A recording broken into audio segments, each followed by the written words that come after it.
A principios del siglo XX, Nueva Orleans era un hervidero de pueblos y de razas.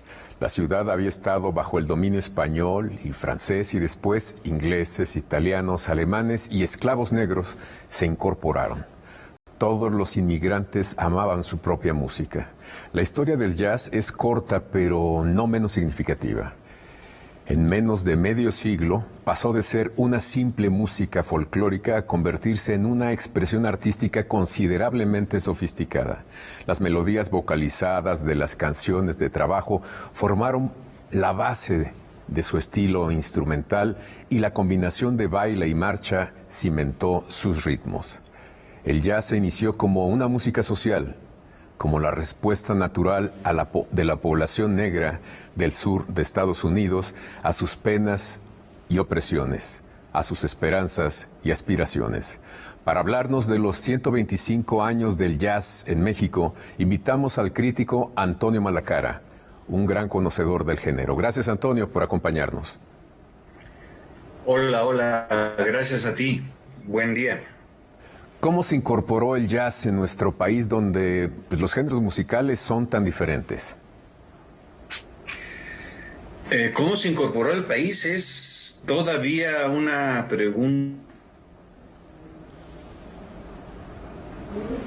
Sabemos que entró por diferentes compuertas tan distantes y tan disímbolas, por ejemplo, como Tampico, que recibía mucha comunicación con Nueva Orleans, comunicación marítima con Nueva Orleans, pero se incorporó también por Oaxaca, por migrantes que se iban a trabajar allá a Estados Unidos y 3, 4 años después, X cantidad de tiempo, regresaban a Oaxaca, músicos oaxaqueños trabajando allá, piscando algodón, regresaban a Oaxaca con toda la influencia musical del jazz en Estados Unidos. Hay incluso todo un tema de el swing serrano en Oaxaca, que es un tema para otra plática, pero entró también por los estados norteños como Baja California y como Sonora, como Chihuahua, porque cuando hubo esta prohibición de alcohol en Estados Unidos durante los años 20 y el arranque de los años 30, los músicos de Estados Unidos que no podían echarse su trago se brincaban el charco y se pasaban a Ciudad Juárez, a Tijuana, a varias partes de por acá, a seguir tocando y a tomar sin tener que estar escondiendo la copa, en fin. Digo, varias compuertas ha tenido el jazz en México y se fue incorporando poco a poco y no sin pocos trabajos. Hay una desinformación tremenda, hay una laguna de desinformación. Bueno, no una laguna, hay un mar. Hay un mar.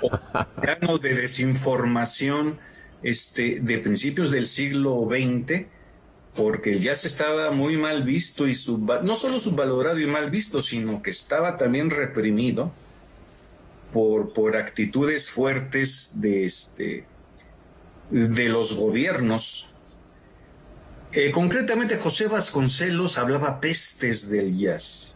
Pestes. Vasconcelos, qué interesante. ¿Qué decía? Vasconcelos, que era una música que nos regresaba a lo más primitivo y salvaje del ser humano, que era música corriente, que era música... Y no solo hablaba mal del jazz, hablaba mal también del tango, pero el jazz, como lo teníamos mucho más cerca, despotricaba el maestro. Y Lijutzzi Monroy, historiadora, de ella es del Instituto de Estudios Históricos de la UNAM, me dice que no ha encontrado todavía un documento donde Vasconcelos haya prohibido expresamente el tango cuando fue ministro de Educación en México, pero que sí se sabe de lo mal que habló siempre Vasconcelos de esto. Era un nacionalismo exacerbado el de Vasconcelos, ¿no? Entonces lo sentía. Curiosamente, todavía hay gente que lo hace como una intromisión, como una penetración cultural. ¿Todavía lo ven como intromisión? como colonización cultural? Hay gente que sí, hay gente que sí, y pudiéramos reírnos con tristeza, pero en algunas partes del país, incluidos algunos territorios de la Ciudad de México, hay gente de la actual administración que piensa que el jazz no tiene por qué ser apoyado porque no refleja el espíritu del pueblo. Wow, eso Así, es terrible. No, no, no, no me lo eso, imagino, caray. eso es patético, eso es patético. Me estremecí la primera vez que empecé a ver esto, a sentirlo, eh, pero pues bueno, no te queda de otra más que aguantar, pues, aguantar el rollo. Pero hay gente, repito, en la actualidad, en las oficinas que administran la cultura, bueno, no la cultura, sino los recursos para la cultura en México, que sienten que solo se debe de apoyar y promover las músicas autóctonas, mestizas, regionales, que son buenas, por supuesto. Yo tengo por ahí un proyecto que se llama Las raíces, las etnias y el jazz, que espero aterrizar en algún momento. Ajá. Yo empecé escribiendo sobre música folclórica y nuevo canto. Mis primeritos textos pagados en la revista México Canta era sobre folclor. Qué interesante lo que nos cuentas. Tenemos que ir a un corte. Okay. Perdón, tenemos que ir a un corte y regresamos contigo, Antonio.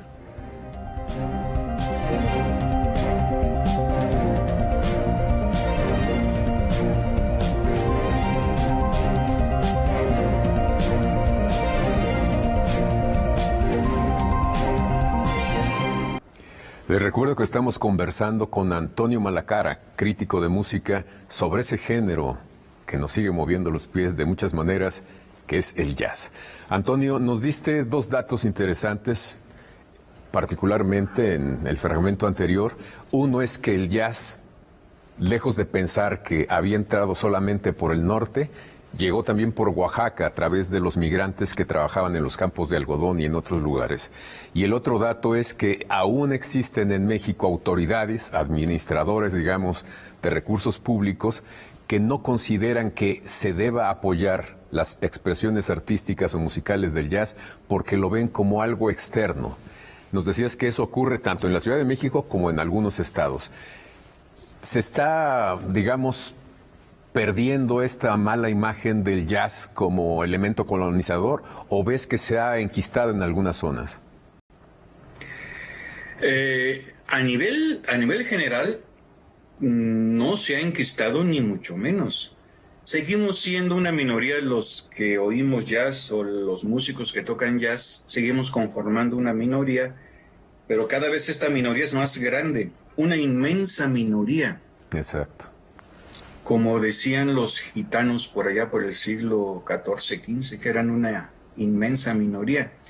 Pero las autoridades, me refiero a las autoridades, algunos cuates por ahí desmañanados que administran recursos culturales y que sienten ese exceso nacionalista o ese miedo a que nos invadan las expresiones extranjeras, sienten que solo se debe apoyar, te decía, la música folclórica, étnica, vernácula.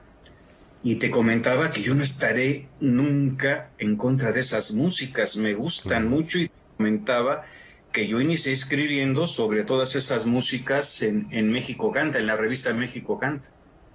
Exactamente, pero también hay otra cosa.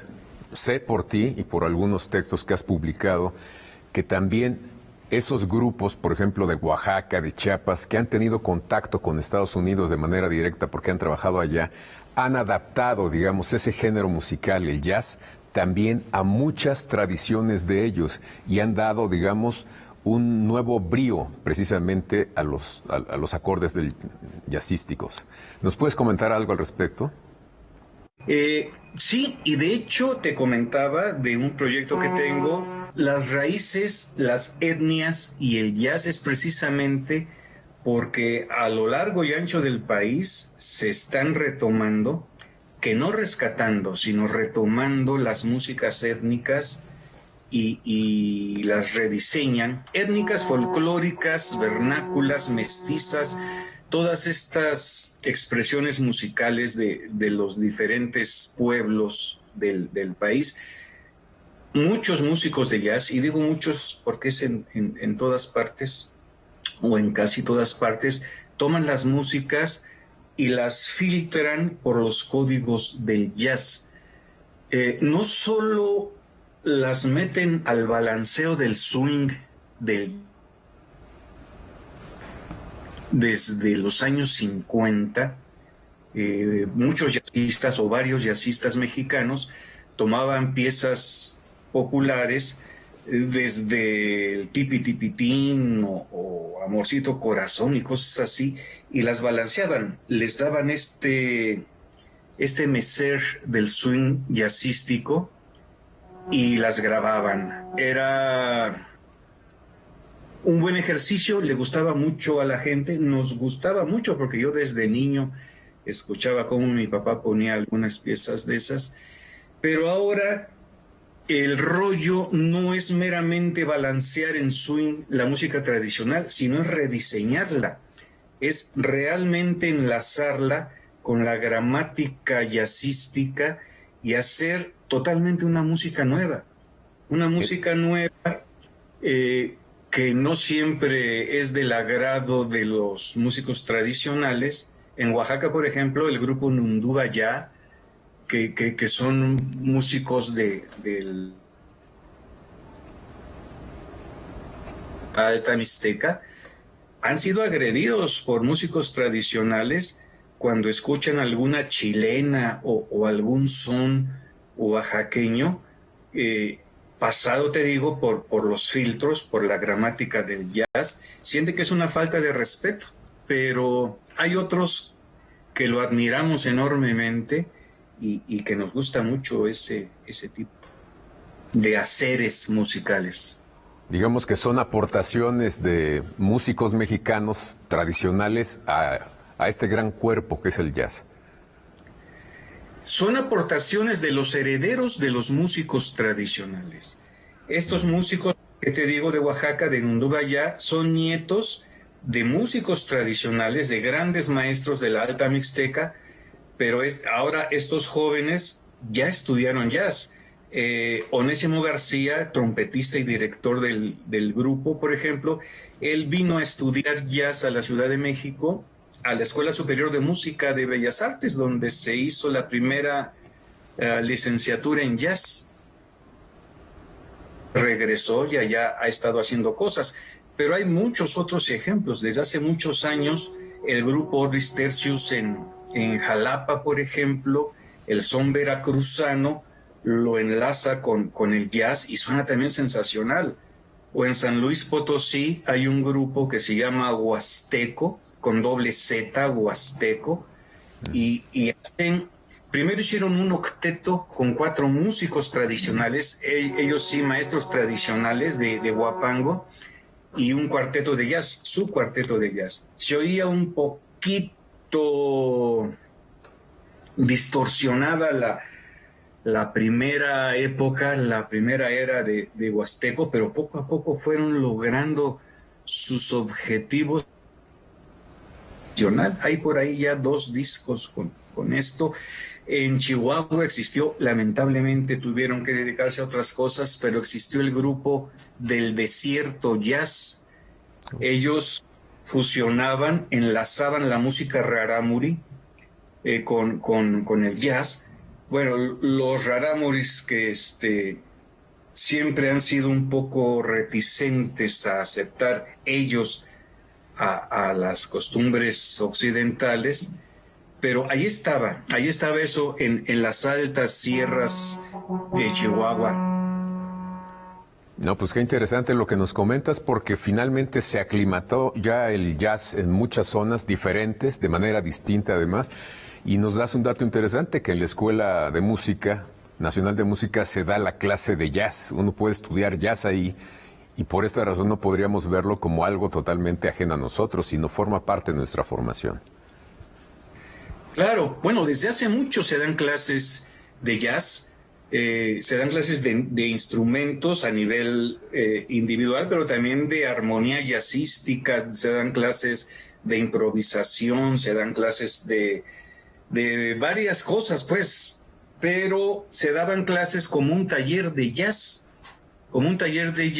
en la Superior de Música, pero hace cosa de, no sé, 20 años, que Francisco Telles, el maestro Francisco Telles, logró que por fin el Instituto Nacional de Bellas Artes lo aceptara ya a nivel de licenciatura. Antonio, tenemos que ir a un corte y regresamos contigo.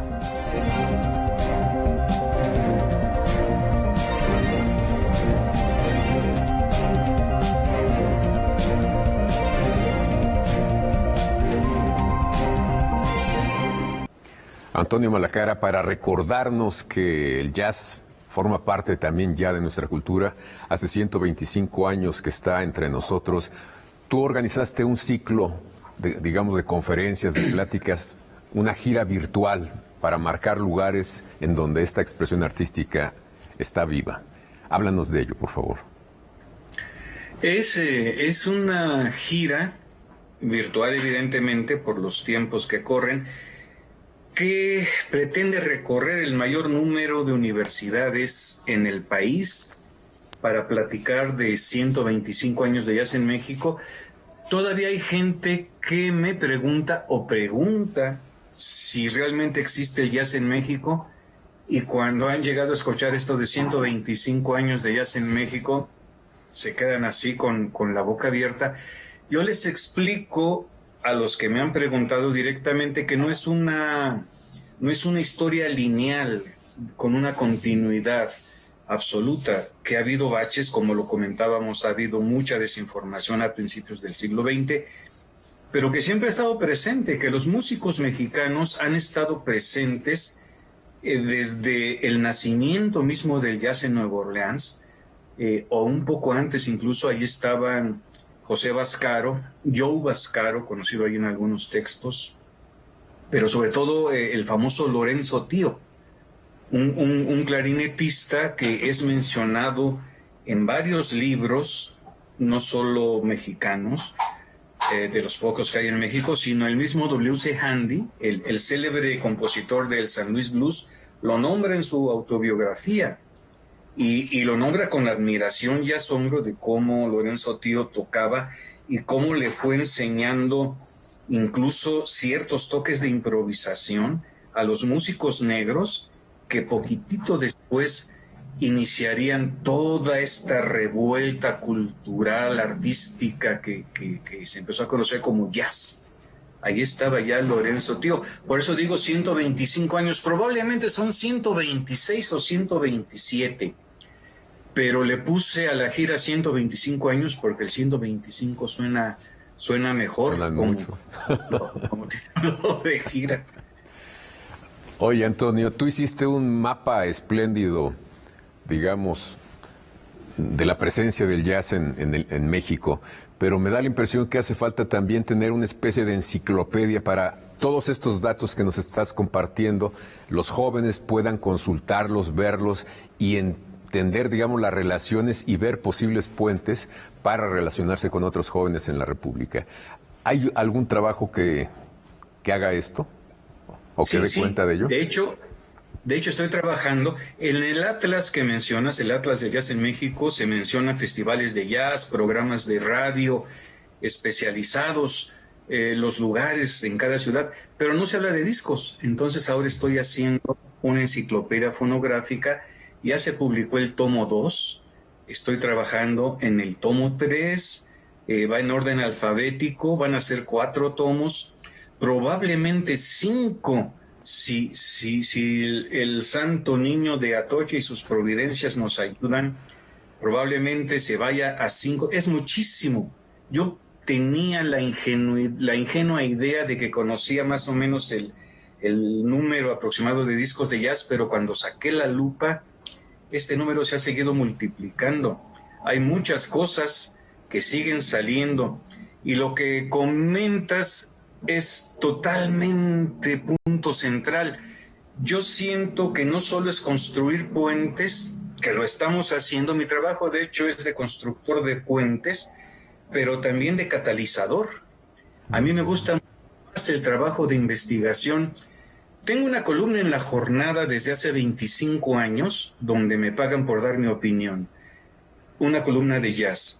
Pero lo que más me gusta en realidad es la investigación, es armar estos puentes, construir puentes de comunicación entre los músicos y los melómanos, pero también me he dado cuenta que mi trabajo sirve mucho como catalizador para acelerar el proceso en muchas ciudades y en muchos casos de algunos músicos para que o continúen con su trabajo o se apuren con los discos o se hagan los foros, se inauguren los clubes, en fin, es un trabajo bien emocionante. Me sigo emocionando como quinceañera y eso me da gusto.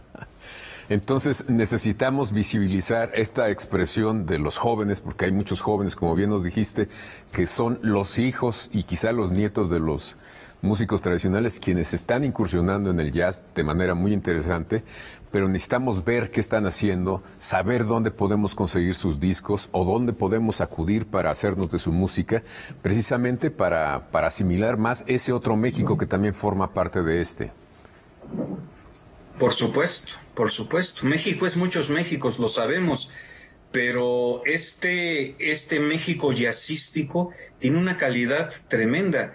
No es un chauvinismo destartalado de mala cara. Hay en Europa, al menos en 11, 12 ciudades europeas, hay jazzistas mexicanos en activo y con muy buena respuesta. Esto está también documentado en varias de mis columnas en el periódico, pero los músicos siguen y siguen tocando y siguen dando conciertos y siguen haciendo discos. Jerry López nada más, por ejemplo, el año pasado ya fue nombrado saxofonista de Ciudad Juárez, fue nombrado el director de la orquesta de jazz, de la Big Band Jazz allá en Suiza. Entonces es algo importante lo que hacen los músicos mexicanos de jazz en el mundo y en México y en todos los intersticios que nos podamos imaginar. Te repito que somos una enorme minoría. Y muy activa y con público, porque si han sobrevivido también estos músicos es porque hay un público dispuesto a pagar para ver y escuchar sus conciertos o para hacerse escuchar los programas de radio. Esto de generar público sigue siendo un pendiente todavía en muchos lados, pero hay públicos dispuestos a cualquier rollo con tal de acercarse a los conciertos y comprar un disco, porque la distribución comercial de los discos es pésima. Los discos de jazz hechos por mexicanos son casi imposibles de conseguir si no es que vas a un concierto a comprarlos ahí. La distribución de discos físicos, obviamente, porque como ahora la música se consume de muy diferentes formas, ahora a través de internet tú puedes conseguir mucha música, pero los músicos de jazz siguen haciendo discos físicos. Es el 95%, vamos a decir, de los discos de jazz que aparecen en el país son discos físicos. Claro que también hay ediciones digitales, físicas y digitales.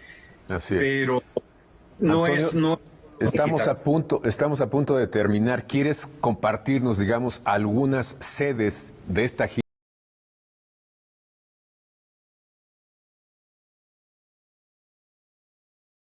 Universidad Agraria de Coahuila. El 25 vamos a estar en el Centro de Estudios Multidisciplinarios de la UNAM en San Cristóbal de las Casas. El 3 de marzo vamos a estar en el Centro Morelense de las Artes. Después, esto es en